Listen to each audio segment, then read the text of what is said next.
सभी को very very good evening. Radhe Radhe, जय श्री कृष्णा, जय भीम, जय भारत, जय जोहार। तो बढ़े अपनी प्रश्नोत्तरी की ओर।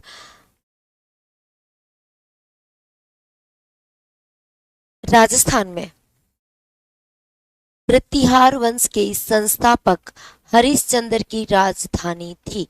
देखो, गुज्जर प्रतिहार वंश जो था उसके संस्थापक थे अपने कौन? राजा हरिश्चंद्र। अब राजा हरिश्चंद्र की अपने को क्या पूछी गई है? राजधानी। देखो, जो गुज्जर प्रतिहार वंश इसके संस्थापक पूछ ली जाए तो कौन है? राजा हरिश्चंद्र। और इसके वास्तविक संस्थापक पूछ ली जाए, क्या पूछ लिया जाए? वास्तविक संस्थापक। तो वास्तविक संस्थापक पूछते ही अपना आंसर चेंज हो जाएगा। वास्तविक संस्थापक, वास्तविक संस्थापक थे इसके नागभट्ट प्रथम। वास्तविक संस्थापक कौन है? नागभट्ट प्रथम। अब देखिए, लेकिन अपने को तो क्या पूछा? संस्थापक का नाम देकर क्या पूछ लिया? उसकी राजधानी। तो चलो, इसका तो आंसर सभी बच्चों ने दे दिया, बहुत अच्छा आंसर दिया है कि चलो मंडोर थी। मालाराम चौधरी बीकानेर से, जय माता दी मैडम, जय माता दी भाई, प्रणाम गुरु माँ, खुश रहो। मैम जी नमस्ते, नमस्ते सभी को। चलो अभी सभी को नमस्ते, राम राम, है ना। अब क्वेश्चन आ गया अपना स्क्रीन पे, तो एक बार क्वेश्चन के आंसर अपने दे दो, उसके बाद में लास्ट में अपन जो भी अपनी बातें रहेगी वो करेंगे।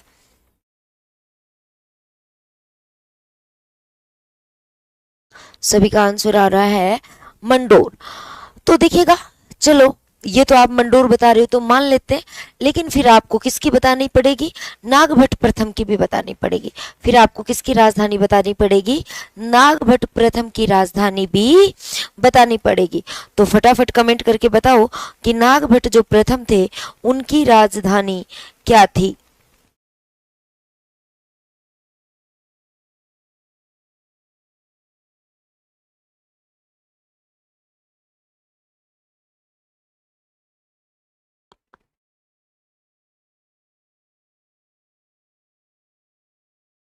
एडमिट कार्ड आ चुके हैं मित्रों। किस चीज के एडमिट कार्ड आ गए भाई आपके? कुछ बच्चे लगे हुए हैं बताने में कि ये एडमिट कार्ड आ गए।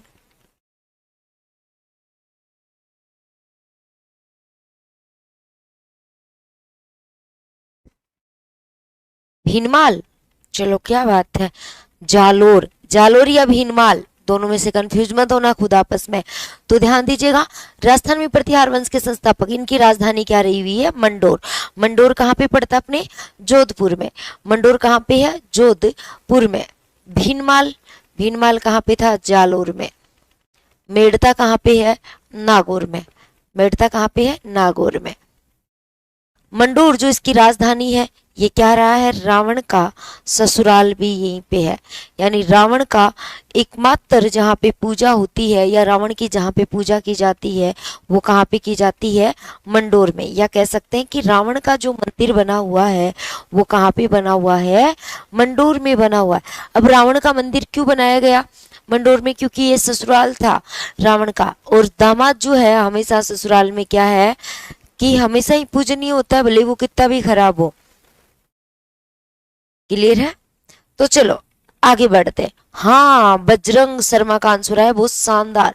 33 कोटि देवी देवताओं की साल भी कहाँ पे है? अपने मंडोर में। साल और 33 करोड़ देवी देवताओं की मूर्तियां जो है ये अपने कहाँ पे है? विजय स्तंभ कहाँ पे बना? चित्तौड़ में।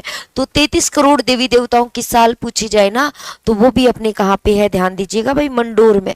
बहुत गजब बात बताई है ना। 33 करोड़ देवी देवताओं की साल।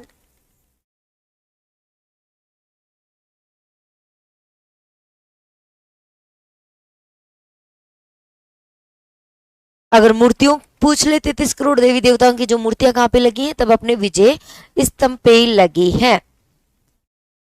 तो बड़े आगे, अब आपके बहुत ही शानदार क्वेश्चन है। राजस्थान की प्रसिद्ध ब्लू पोट्री की दस्तकारी का उद्भव कहां से हुआ? पर्सिया, सिंध, कश्मीर या अफगानिस्तान? फटाफट कमेंट करके बताओ कि राजस्थान में जो आपके ब्लू पोट्री जो है अपने यहाँ की फेमस, जो मुख्य रूप से तो राजस्थान में तो कौन लेके आए थे, लाहौर से लेके आए थे जयपुर के शासक।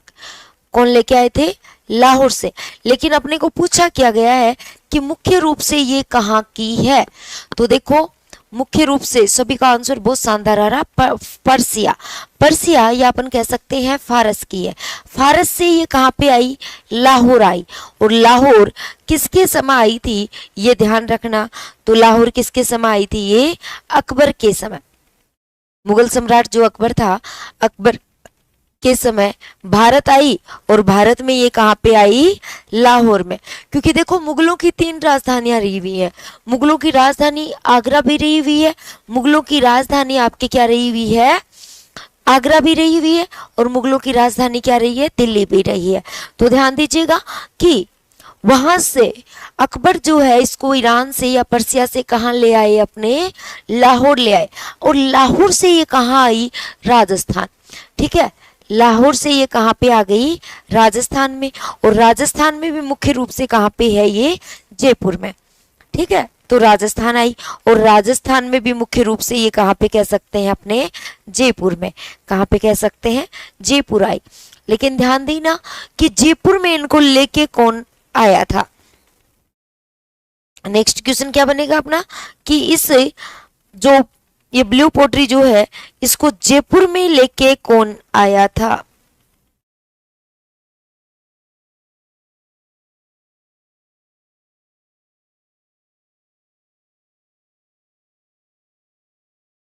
अब ये गलती अपनी साथ में होती है, अपन सोचते हैं कि जयपुर से ये जो अपने मानसिंह मानसिंह सारे मानसिंह मानसिंह को लग रहे हैं। कोई और का आंसर, दिल्ली से कालूराम और भोलाराम को भेजा था, सारों का मानसिंह। लेकिन मैं कहूं कि मानसिंह गलत है तो राम सिंह हो जाएगा। ये लो मिस्टर एस का आंसर आया राम सिंह। मानसिंह प्रथम, चेक करना इसको एक बार फिर से। ठीक है,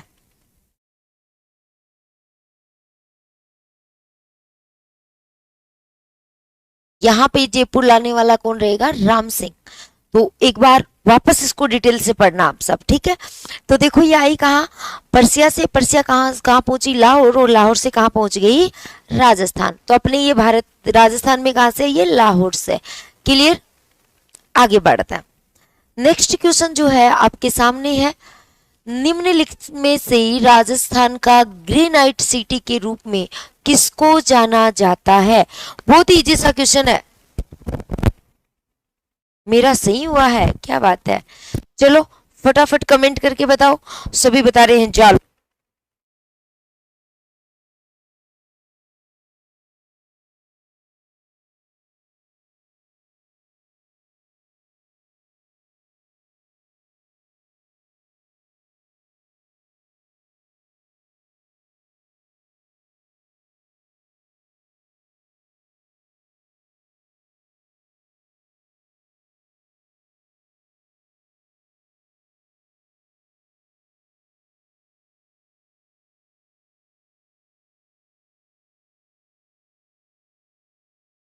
उदयपुर ग्रेनाइट सिटी, जालौर, उदयपुर। एक बच्चा उदयपुर भी बता रहा है। हाँ, कुछ बच्चे कह रहे हैं हमने तो मानसिंह ही पढ़ा। मैंने क्या कहा बेटा, जैसे ही मैंने कहा कि मानसिंह गलत हो सकता है तो फटाक से क्या आंसर आया, राम सिंह। तो मैंने कहा कि एक बार फिर चेक करना। ठीक है, किसका सही है किसका गलत है, ये डिस्कशन अपने आप से करना। ओके, जालोर, मानसिंह राइट है। चलो वो तो आप एक बार पढ़ना, उसके बाद डिसाइड करना। क्योंकि एक बार आपको ये कह दिया जाता ना कि नहीं ये गलत है ये सही है, तो आपका कॉन्फिडेंस डगमगाता है सारों का। चलो आगे बढ़ते हैं।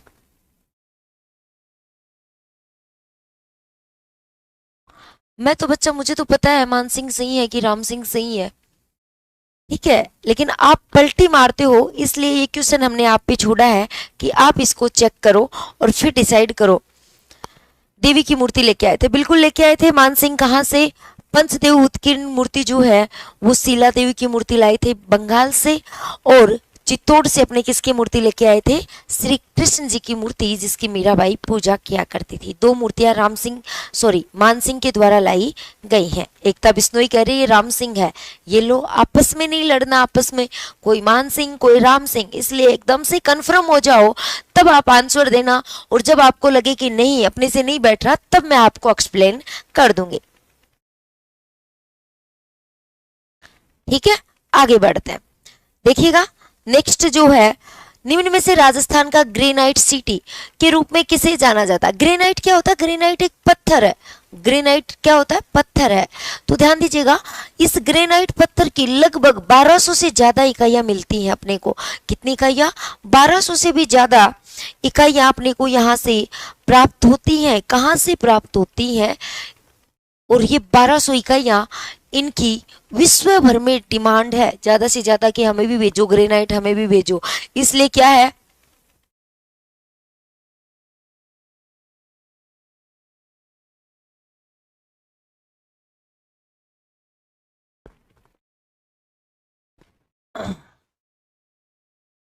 हाँ प्रियंका बसवाल कह रही है मैम राम सिंह आएगा सही उत्तर।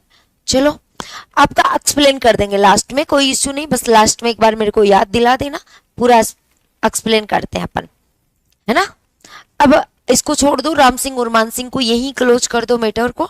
अपने बात क्वेश्चन पे आते हैं। नेक्स्ट क्वेश्चन आ चुका, अभी मान सिंह और राम सिंह में मत अटके रहो। देखिए क्या हो गया, ग्रेनाइट का ये जो पत्थर है एक, और इसकी लगभग 1200 से ज्यादा इकाइयां अपने को कहां से प्राप्त होती हैं? जालोर से। इसलिए इसको अपन किस नाम से जानते हैं? ग्रेनाइट सिटी के रूप में जानते हैं। और ये ऐसा पत्थर जिसकी डिमांड पूरे विश्व भर में हो रही है, मतलब बहुत ही शानदार पत्थर है ग्रेनाइट, इसलिए इसको अपन क्या कहते हैं? Paper leak city. गुजर कह रहे हैं जालोर तो ग्रेनाइट सिटी नहीं, ये तो पेपर लीक सिटी है। बेटा हर बार देखो राज सबके होते हैं, किसी के छप जाते हैं किसी के छुप जाते हैं। बेचारे इसके जालोर वाले के छप गए इसलिए बदनाम हो गया, बाकी क्या कोशिश नहीं करते? बाकी भी तो कोशिश करते हैं पेपर लीक करने की। ठीक है, इसलिए ध्यान देना ये, तो जालोर को बदनाम करने की जरूरत नहीं है, है ना। सभी के राज हैं, आपके हाथ लग जाए पेपर तो आप भी नहीं छोड़ने वाले, लेकिन जब तक अपने हाथ नहीं आता ना तब दूसरों के हाथ नहीं पड़ना चाहिए। इसलिए बेचारे जालोर वालों की टांग खिंचाई अब बंद कर दो, काफी टाइम हो गया उस बातों को। तो आगे बढ़े तो ध्यान दीजिएगा, ये आपके ग्रेनाइट सिटी के रूप में किसको जानते हैं? जालोर को। राजस्थान की प्रथम औद्योगिक नीति, क्या पूछा गया है? राजस्थान की प्रथम औद्योगिक नीति की घोषणा की गई थी वर्ष 1956, 1948, 1991, 1978। फटाफट कमेंट करके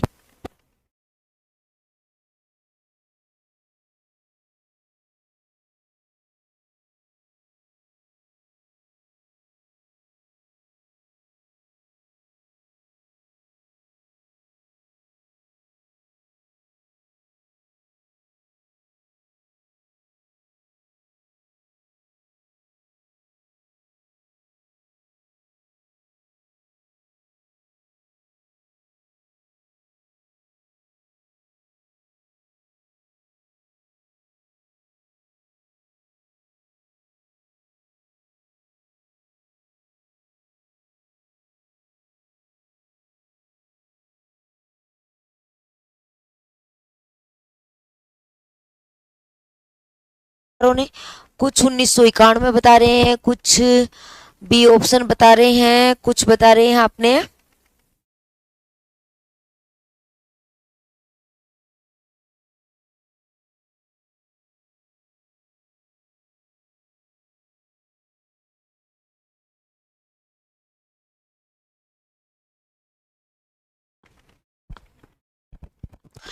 मैम कहाँ गए?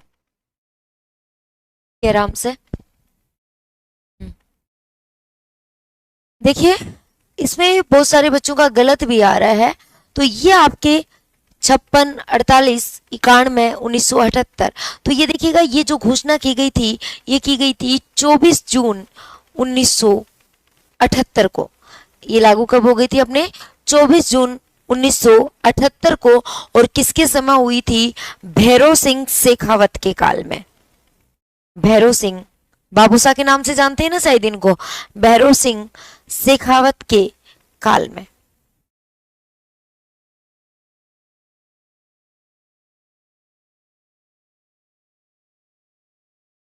भैरव सिंह शेखावत को बाबासु के नाम से भी जाना जाता है ना, तो ध्यान दीजिएगा, ये भैरव सिंह शेखावत के समय स्टार्ट हुई थी।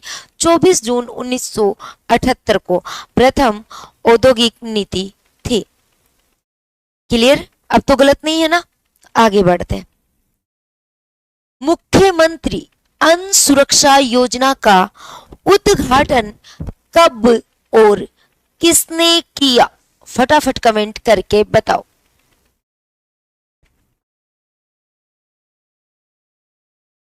वंदे भारत 2024, ये वंदे भारत की बात कहां से आ गई भाई इसमें?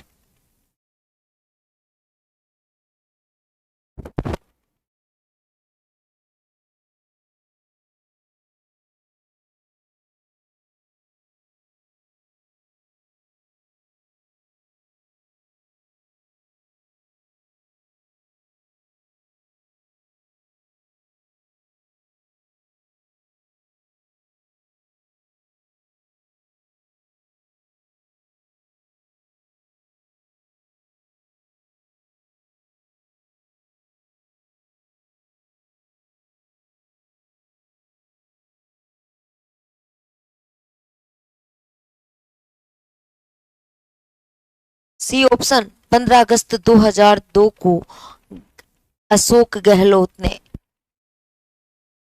चलो इसको एक बार क्लियर कर लेते हैं कि ये आपके जो योजना है, ये योजना है क्या। तो चलो आते हैं अपने बिंदु पे। अब देखिएगा, ये जो योजना थी अपने,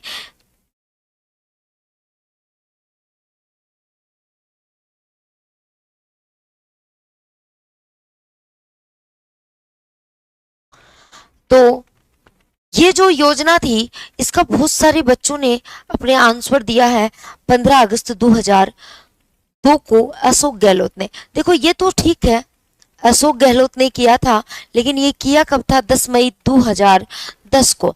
ये किया कब था? 10 मई 2010 को। काफी बच्चों का आंसर क्या था?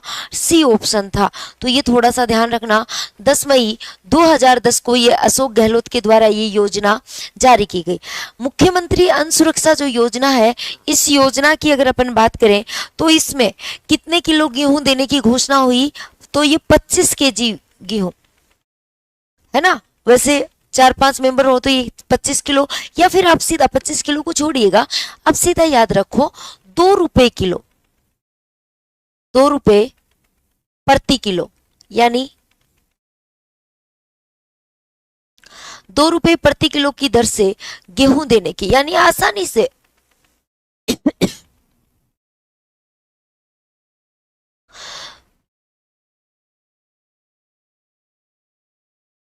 आसानी से क्या हो, सबको क्या मिल जाए, घर में किसी के पास ये नहीं रही कि कोई भूखा सोए, ठीक है, कोई भूखा ना सोए। तो ये लगभग आपके क्या है, 25 किलो गेहूं देने की घोषणा हुई थी इसमें, और 2 रुपए किलो यानी 50 रुपए में क्या आ जाएंगे आपके 25 किलो गेहूं आ जाएंगे। क्लियर है? 1 रुपए किलो मिलते हैं अब। तो ये घोषणा में तो क्या था, 2 रुपए प्रति किलो गेहूं। आगे बढ़ते हैं, लेकिन ये लगभग बच्चों का आंसर गलत आ रहा है भाई। ये आधुनिक योजनाओं से आपके क्वेश्चन बहुत पूछे जाते हैं, तो ये थोड़ा सा ध्यान रखना। दाना पूंछी आभूषण पहना जाता है, दाना पूंछी आभूषण पहना जाता है पैर में, नाक में, कलाई में, गले में। तो बताइए, ये तो रटने की जरूरत ही नहीं, ध्यान दीजिएगा, रटने की जरूरत नहीं। अच्छा, बीपीएल को 1 रुपए किलो मिलते हैं, सामान्यतः 2 रुपए किलो की बात होती है इसमें। सी ऑप्शन, सभी ने एक ही आंसर दिया, सी ऑप्शन, कलाई में। देखो पूंछी, पूंछी आप किससे याद रखो, पुच्ची बोलते हैं ना कलाई को जो राखी बांधते हैं। तो पहले जो बहनें आती थी या अपने जो दादा वगैरह हैं, तो भाई आओगी आज पूंछी बांधन है, पूंची, पूंची भी राखी को बोलते हैं, उस पूंची शब्द से क्या बन गए, पुंछी। तो ये ध्यान रखना। तो पूंची या पुंछी जो है ये कहाँ पे पहना जाता है, कलाई पे। कहाँ पे पहना जाता है, कलाई पे। कलाई पे और कौन कौन से आभूषण पहने जाते हैं, तो सारे की अपन बात कर लेते हैं। चूड़ी पहनी जाती है, बंगड़ी पहनी जाती है, चूड़ी, बंगड़ी, राखी या राख, ये भी आपके कहाँ पे पहनी जाएगी, कलाई पे। पूरा हाथ पे क्या पहना जाता है, हथफुल। अंगुलियों में क्या पहनी जाती है, अंगूठी, हाँ कड़ा। राखी आने वाली है, गिफ्ट तैयार रखो अपनी अपनी बहनों के लिए कि और क्या पहने जाएंगी, कड़ा, बंगड़ी, बंगड़ा, चूड़ी, कड़ा, ये सारी क्या है अपने राखियों के गहने, सॉरी कलाई के गहने हैं।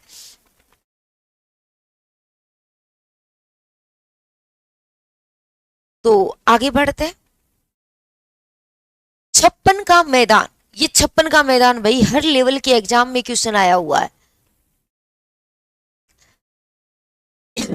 छप्पन का मैदान राजस्थान के किस भाग में स्थित है, कमेंट करके बताओ फटाफट।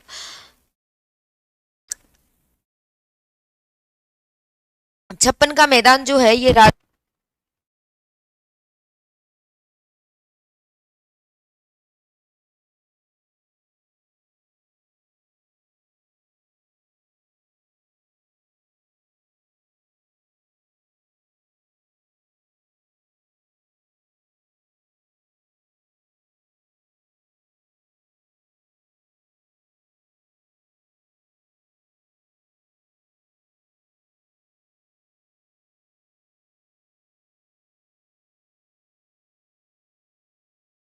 प्रतापगढ़, डी प्रतापगढ़ बांसवाड़ा। इस लेकिन बेटा इसमें प्रतापगढ़ बांसवाड़ा है ही नहीं। अभी प्रतापगढ़ बांसवाड़ा पश्चिमी भाग है, पूर्वी भाग है, उत्तरी भाग है या दक्षिणी भाग, ये बताना है। बच्चे लगे पड़े हैं प्रतापगढ़ बांसवाड़ा, प्रतापगढ़ बांसवाड़ा, प्रतापगढ़ बांसवाड़ा, लेकिन ये तो ऑप्शन ही नहीं है। तो अब देखिएगा छप्पन का जो मैदान है ना, ये 3 जिले आते हैं इसके, कौन कौन से, प्रतापगढ़,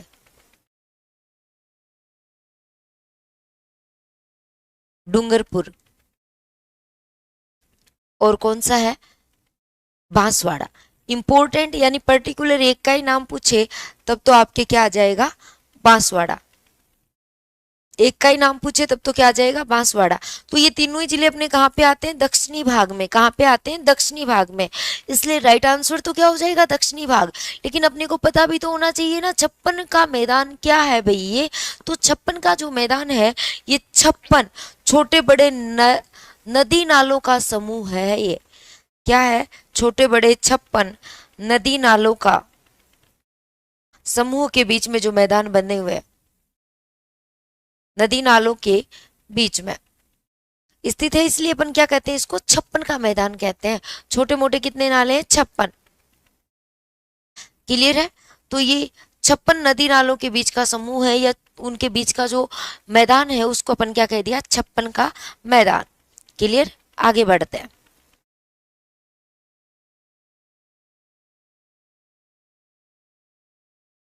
राज्य में पुरुष साक्षरता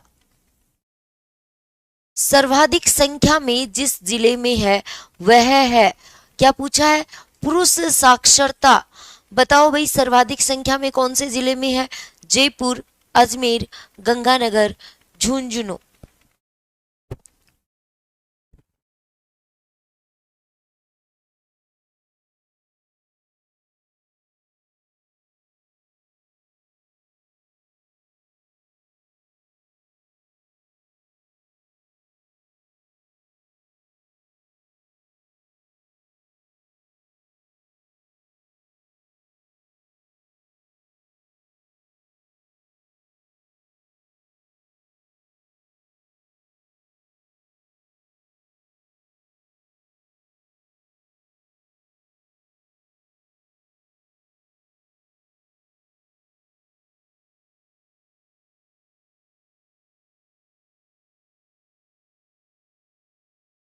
एक आंसर आ रहा है झुंझुनू, झुंझुनू, झुंझुनू। कितनी है तो ये बताओ।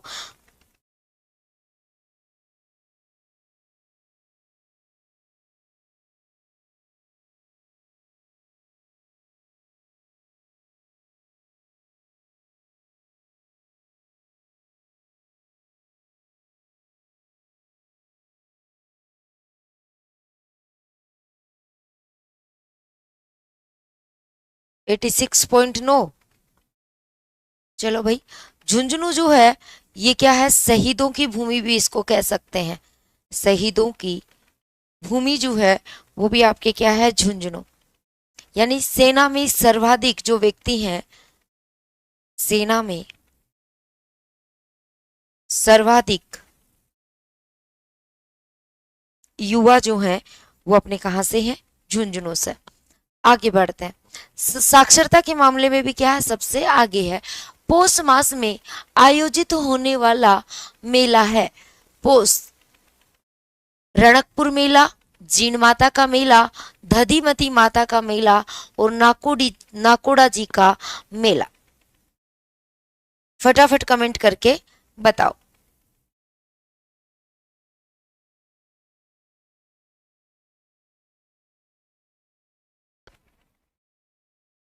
पौष मास में आयोजित होने वाला, किसी का आंसर बी आ रहा है, किसी का डी आ रहा है, तो भाई एक आंसर नहीं आ रहा सबका।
ये भरता कहाँ पे है, तो ये ध्यान रखना।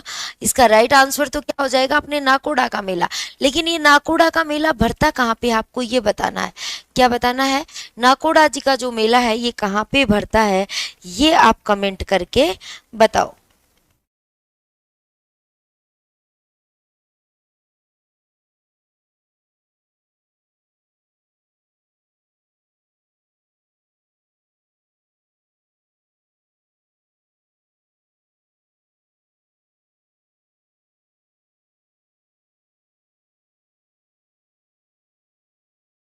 नाकोड़ा बाड़मेर में। चलो, इतना तो आंसर आया कि ये कहाँ पे है, अपने बाड़मेर में। क्योंकि देखो अपने को पूरी की पूरी जानकारी रखनी, अगर प्रश्नोत्तरी की अपन बात कर रहे हैं तो नाकोड़े जी का जो मेला है ये जैन मेला भरता है यहाँ पे। किसका मेला भरता है, जैन मेला भरता है। और ये जैन मेला जो है अपने, यानी जैन तीर्थंकर हैं उनकी स्मृति में ये लगता है। ठीक है, तो ये कैसा मेला है, अपने जैन मेला है, जो पौष मास में, या कह सकते हैं दिसंबर या फिर जनवरी के माह में, सर्दियों का जो टाइम होता है ना अपने, तो उसमें ये भरता है। क्लियर, दिसंबर या जनवरी में भरने वाला, यानी सर्दियों के टाइम में भरने वाला, जैन धर्म से संबंधित है। और जगह नाकोड़ा अपने कहाँ पे है, बाड़मेर में। कहाँ पे है, बाड़मेर में। सराज दरबार में पंक्तिबद्ध बैठने के, सराज दरबार नहीं है भाई, ये राज दरबार है। क्या शब्द है ये यहाँ पे, राज दरबार। ये लिखने में मिसप्रिंट हुआ है ना। तो ये क्या है यहाँ पे, राज दरबार। राज दरबार में पंक्तिबद्ध बैठने की परंपरा को कहा जाता है। तो देखिएगा, इस पंक्तिबद्ध बैठने की परंपरा को क्या कहेंगे अपन, कुरब, गनायत, मिसल,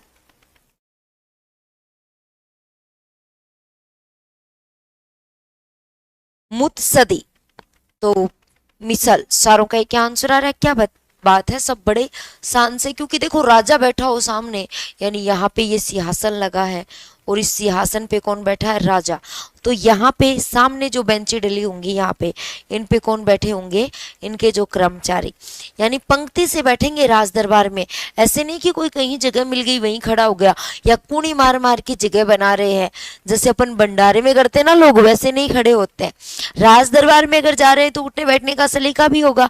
ऐसा नहीं कि इधर कूणी मारी जगह मिल गई राजा के नजदीक, इधर कूणी मारी इधर जगह मिल गई, ऐसा नहीं करना। तो ये क्या करेंगे, राजा के दरबार में है तो क्या करेंगे, पंक्तिबद्ध तरीके से बैठेंगे। और इस प्रथा को क्या कहा जाता है, मिसल प्रथा कहा जाता है।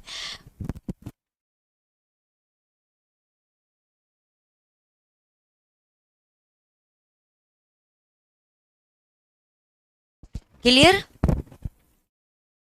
आगे बढ़ते हैं।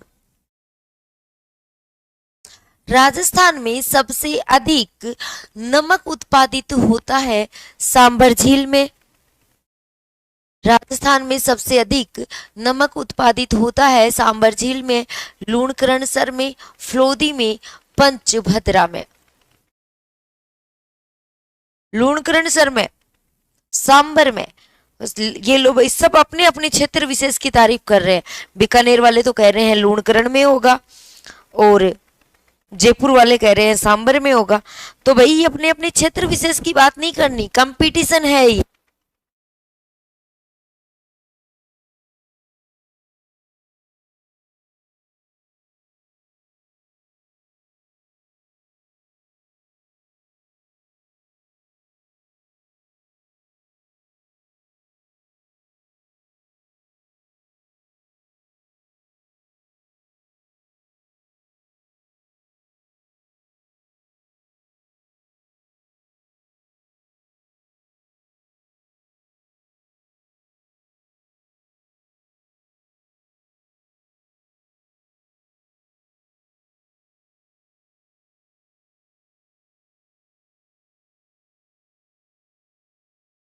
कुल नमक का 8.7%। ये लो भाई ज्योग्राफी वाले स्टूडेंट देखो, सांबर झील, सांबर झील से क्या होता है, अपने को सर्वाधिक क्या दे दिया, राजस्थान में सबसे अधिक नमक उत्पादित होता है, तो वो किससे होगा, सांबर झील से।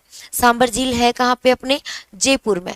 लेकिन अगर आपसे ये पूछ लिया जाए कि सर्वाधिक नमक उत्पादित कहाँ होता है, तो सर्वाधिक जो नमक उत्पादित है ये आपके कहाँ पे होगा, ध्यान दीजिएगा, ये आपके कहाँ पे होता है, गुजरात में। तो ये भी आपको साथ में याद रखना है कि सर्वाधिक नमक उत्पादित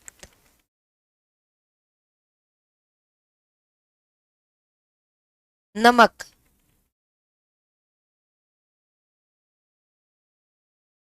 सर्वाधिक नमक उत्पादित कहाँ पे होता है, गुजरात में। कितने परसेंट है, यानी इंडिया में जो टोटल अपने होता है उसका 71% अकेला नमक उत्पादन कहाँ पे हो जाता है, अपने गुजरात में। अब 71% तो गुजरात वाले ही ले डले, तो बचा अपने थोड़ा बहुत, उसमें से अपन राजस्थान वाले उत्पादित करते हैं। तो ध्यान दीजिएगा, राजस्थान में जो उत्पादित नमक है उनमें सबसे ज्यादा जो नमक उत्पादित होता है वो अपने कहाँ से होगा, सांबर झील जो है अपने कहाँ पे, जयपुर से। लेकिन एक बात याद रखना, बाड़मेर के अंदर एक झील है पंचपदरा झील, इससे भी काफी मात्रा में अपन कह सकते हैं वो क्या होता है, नमक उत्पादित किया जाता है पंचपदरा में। क्लियर है, पंचपदरा जो झील है इसमें भी क्या होता है, एकदम से प्योर जो नमक अपन कह सकते हैं, शुद्ध नमक जो कह सकते हैं, वो कहाँ से उत्पादित होता है, अपने सांबर के बाद में पंचपदरा। और पंचपदरा अपने है कहाँ पे, बाड़मेर में। पंचभद्रा लिख दिया कि ये पंचपदरा है, पंचभद्रा झील में, और ये है कहाँ पे, अपने बाड़मेर में। देखो बाड़मेर का नाम सुन के अपने ऐसे माइंड में आता है कि भाई ये बहुत ज्यादा मरुस्थलीय प्रदेश है, यानी मिट्टी होगी बाड़मेर में, है ना, बैकवर्ड एरिया होगा। लेकिन ऐसा नहीं है, ये लोग अपने से बहुत आगे चले जा रहे हैं। क्यों जा रहे हैं, क्योंकि यहाँ पे क्या है, व्यवसाय के अनेक साधन है, जैसे पंचभद्रा से लगा लो, या और भी बहुत सारे यहाँ पे। अब पंचभद्रा बालोतरा में आ गई क्या, चलो ये बहुत अच्छी जानकारी है भाई, ध्यान देना। अब जिले जो कन्वर्ट हो गए ना, तो ये छोटी छोटी चीजें है ना, तो भाई इस बाड़मेर को तो आप कट ही कर दो वरना कंफ्यूजन रहेगा, है ना। बालोतरा में आ गई क्या अब, चलो ओके भाई, मैंने नए वाले चैप्टर के अनुसार नहीं पढ़ा रहे अभी आपको, वो आपके क्या रहेगा, जो पंचपदरा जो है ये आपके बालोतरा में आ गई, ये बहुत अच्छी बात है। लेकिन अभी जो पैटर्न आपका है वो पुराना पैटर्न ही रहेगा। आपके जिलों से रिलेटेड क्वेश्चन किस में चले जाएंगे, करंट में। तो ये ध्यान रखना। पंचपदरा जो है इसकी अपन बात करें तो भाई चलो आपने बता दिया, बहुत अच्छा है। तो ये बाड़मेर की जगह किस में आ गया, बालोतरा। क्या हो जाएगा अभी, बालोतरा। क्लियर। हाँ, बाटाडा का कुआं भी बाड़मेर में है, जिसे क्या कहा जाता है, थार का गड़ा। कौन है भाई ये, पंकज कुमार भील कह रहे हैं बाटोडा का कुआं भी बाड़मेर में, बिल्कुल सही, जिसे अपन थार का गड़ा कहते हैं। आगे बढ़ते हैं। राजस्थान की सर्वश्रेष्ठ टीम से अध्ययन करने का सुनहरा अवसर। ठीक है, तो आप एक बार देख लो अच्छे से, जो भी कोर्स आपको चाहिए, जो भी अपने भाई बंधु को चाहिए, तो उसको भी आप बता सकते हो। ये ऑफर है आपके लिए जो अभी चल रहे हैं, स्पेशल ऑफर चल रहे हैं अभी, है ना। 5 दिवसीय ऑफर था, वो तो आपके फिनिश हो चुका है, अभी आप देख लीजिएगा। आगे बढ़ते हैं। बाड़मेर में गधे मिलते हैं ज्यादा, लेकिन गधों का मेला तो कहाँ बढ़ता है, लुणियावास में। गधों का अभ्यारण्य कहाँ पे है, ढूंढलोद में। और लुणियावास कहाँ पे है, जयपुर में। ये कौन कह रहा है, गधों का मेला कहाँ, जयपुर में। और अभ्यारण्य कहाँ है, झुंझुनू में। जयपुर में खलखणी माता का में।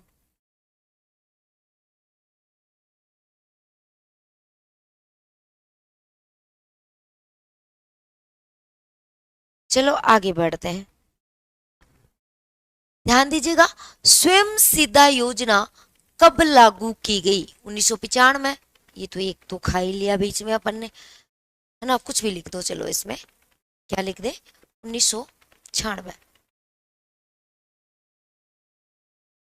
2001, 2005। स्वयं सिद्धा, तो इसने कहा कि स्वयं ही लिखो भाई, हम क्यों लिखे, स्वयं सिद्धा योजना पढ़ रहे हो तो।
इसमें लगभग बच्चों के सारे एक साथ ही आंसर। पहले तो ये पता होना चाहिए कि स्वयं सिद्धा योजना है क्या। तो ये ध्यान देना, महिला और बाल विकास से संबंधित है। ये योजना किससे संबंधित है, महिला व बाल विकास से संबंधित है।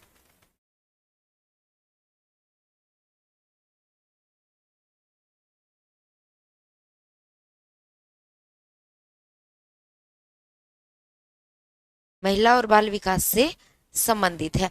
लागू कब की गई थी, तो ध्यान दीजिएगा, ये लागू कब हुई अपने 2001 में। ये लागू कब हुई थी अपने 2001 में। आगे बढ़ते हैं। निम्नलिखित में से कौन सा दक्षिणी अरावली को पार करने का दर्रा नहीं है, अरनिया, देसुरी, सोमेश्वर और हाथीगुड़ा। बताओ भाई, निम्न में से कौन सा दर्रा दक्षिणी अरावली को पार करने के लिए सही नहीं है।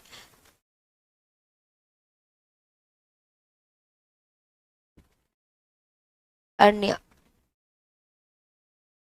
बच्चों का ज्यादातर आंसर आ रहा है कि अरण्या। अरण्या फिर किसका दर्रा है तो ये भी बताओ। चलो मान लिया आपका कि अरण्या नहीं है। बाकी ये तीनों ही अपने कौन सी अरावली में बने हुए हैं, बने तो अरावली में ही है लेकिन कौन सी अरावली में है, दक्षिणी अरावली में बने हुए हैं। लेकिन ध्यान दीजिएगा अगर ये दक्षिणी अरावली में नहीं है तो फिर अरनिया जो दर्रा है ये कहाँ पे है बीटू संस्कारी? अरनिया मध्य प्रदेश में।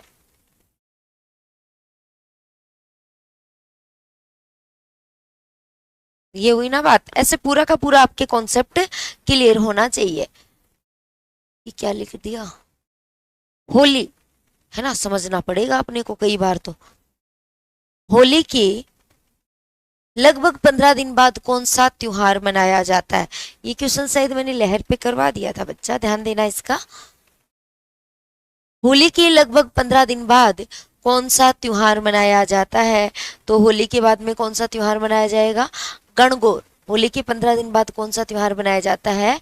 गणगौर। अब गणगौर बनाया जाता तो एक चीज बताओ आप मेरे को, बिना ईश्वर की गणगौर कहाँ पे निकाली जाती है? गणगौर की जो सवारी है ना, गणगौर और तीज की सवारी अपने जयपुर की फेमस है। तो ये भी अपने को गणगौर व तीज की सवारी। तीज से तो क्या होता है, त्योहारों का प्रारंभ होता है, ठीक है। इससे क्या माना जाता है? गणगौर से त्योहारों का समापन माना जाता है कि अब त्योहार नहीं मनाए जाएंगे। तो त्योहारों का क्या हो जाता है? समापन हो जाता है। यहाँ पे आके क्या हो जाता है? त्योहारों का समापन हो जाता है। ध्यान दीजिएगा कि होली के 15 दिन बाद में, अब ध्यान दीजिएगा गणगौर जो है ये बताओ आप, बिना ईश्वर की गणगौर।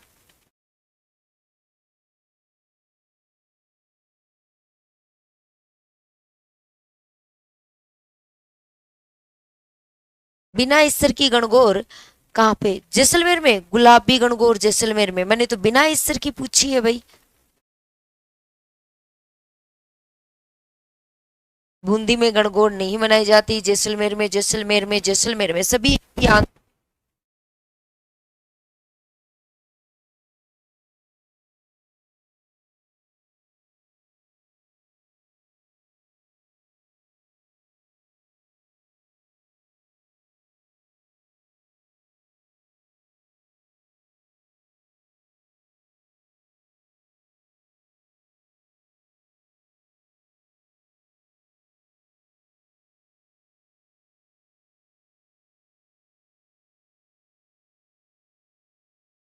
में। हाँ, तो ध्यान दीजिएगा अब ये 2-3 क्वेश्चन बनते हैं अपने, तो सीधा सीधा याद रखना है इसको। क्या आ जाएगा? जैसलमेर में। एक क्या आती है? गुलाबी गणगौर। कौन सी गणगौर? गुलाबी।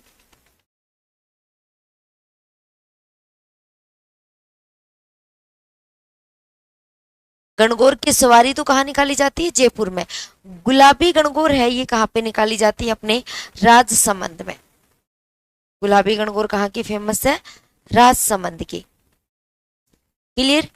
तीज तीज त्योहार ले बावड़ी ले डूबी गणगौर। त्योहारों की शुरुआत किससे मानी जाती है? तीज से। तो ये भी याद रखना है, इसीलिए एक कहावत बनी है। तीज जो है, कल थी क्या तीज? तो ध्यान देना, तीज से त्योहारों की शुरुआत।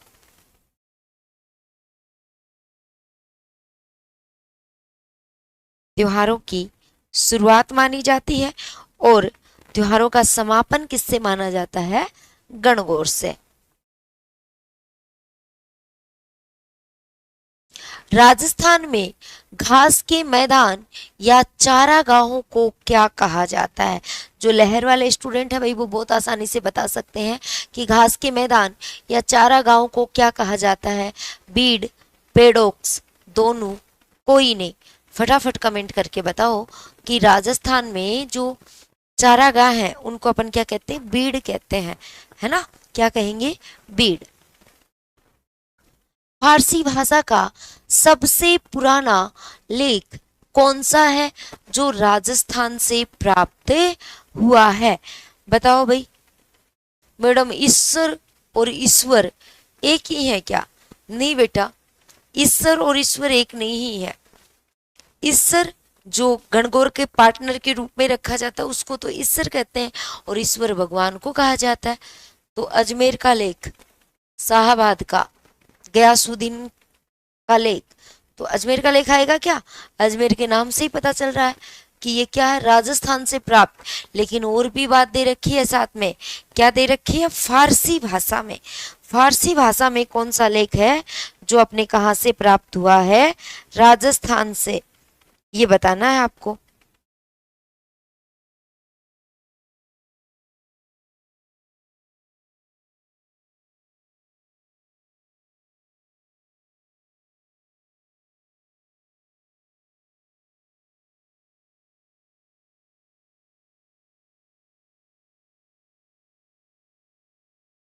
शाहाबाद होगा 101%। बेटा शाहाबाद कैसे होगा? शाहाबाद तो ये अपने राजस्थान में थोड़ी आता है ना। एक बार थोड़ा सा आपको कंफ्यूज कर दो कि ये चीज देखनी है इसमें, चाहे ये फारसी में हो चाहे कौन सा भी हो, ये कहाँ से प्राप्त हुआ अपने को? अजमेर का लेख है, वही रहना है। 2011 की जनगणना के अनुसार राज्य की पुरुष साक्षरता में सबसे पिछड़ा जिला है। अब पुरुष साक्षरता में सबसे आगे तो कौन सा है? झुंझुनू। लेकिन अब किसकी बात कर रहे हैं? सबसे पीछे वाले जिले की बात कर रहे हैं। ठीक है,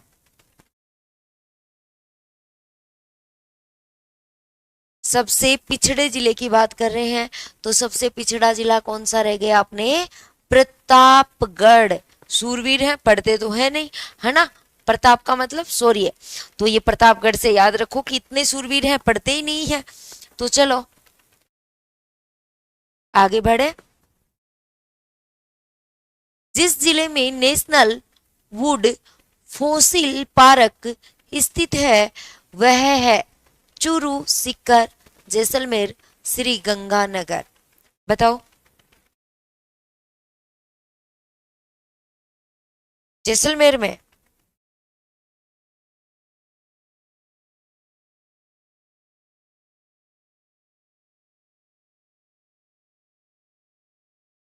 सभी का एक ही आंसर आ रहा। जैसलमेर तो चलो मान लेते हैं। अभी बस लास्ट आपको, राज्य पुष्प रोहिड़ा राजस्थान के किस भाग में सर्वाधिक पाया जाता है? बहुत शानदार क्वेश्चन है। राज्य पुष्प रोहिड़ा राजस्थान के सर्वाधिक किस भाग में पाया जाता है? पूर्वी, दक्षिणी, पश्चिमी, उत्तरी। अब कुछ बच्चे लिख रहे हैं वेस्ट भाग में। बेटा वेस्ट का ना पता हो तो वेस्ट का मतलब क्या होता है ना। किसी को ना पता हो तो कैसे करेगा? इसमें तो वेस्ट लिखा ही नहीं है ना।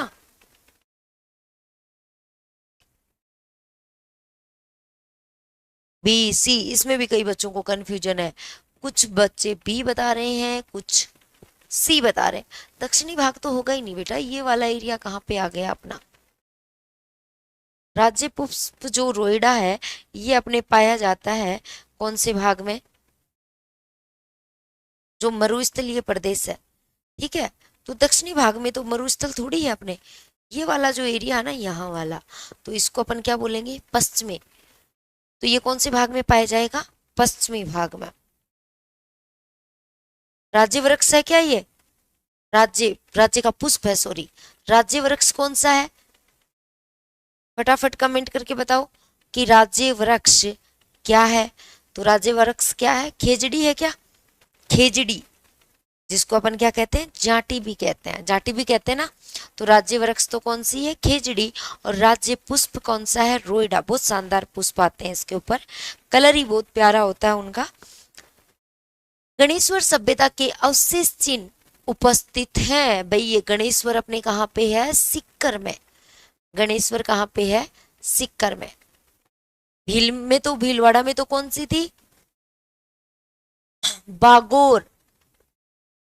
बागोर और ओजियाना, याद करो, याद करवाई थी मैंने। लहर क्लास वाले बच्चे हैं तो उनको मैंने बहुत ही ट्रिक से याद करवाया था इसको। ओजियाना है ना।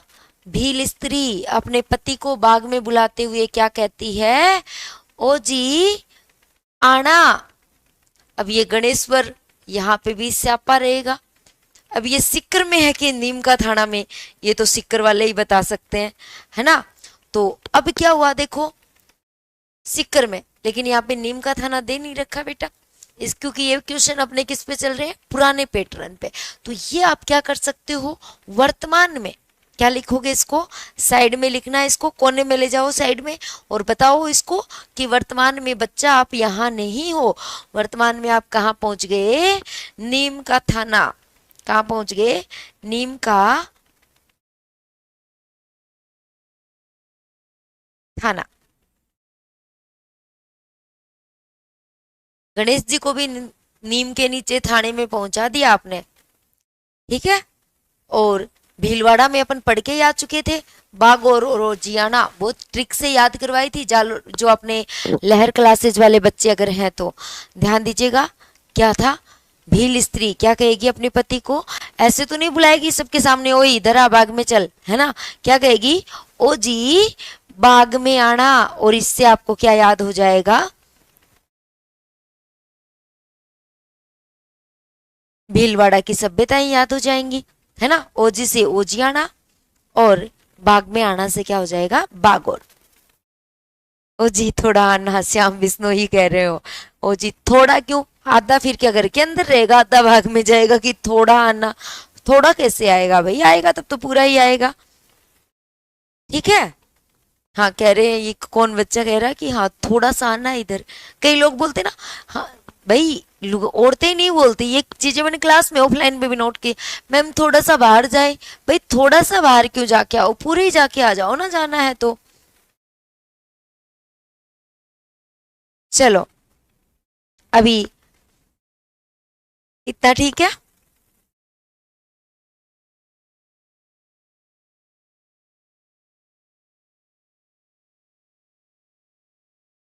बेराट सभ्यता, कोटपुतली, बहरोड में, बहरोड भी अलग जिला बन गया है क्या, हाँ ओ जी पूरा ही आ जाओ, है ना। तो चलो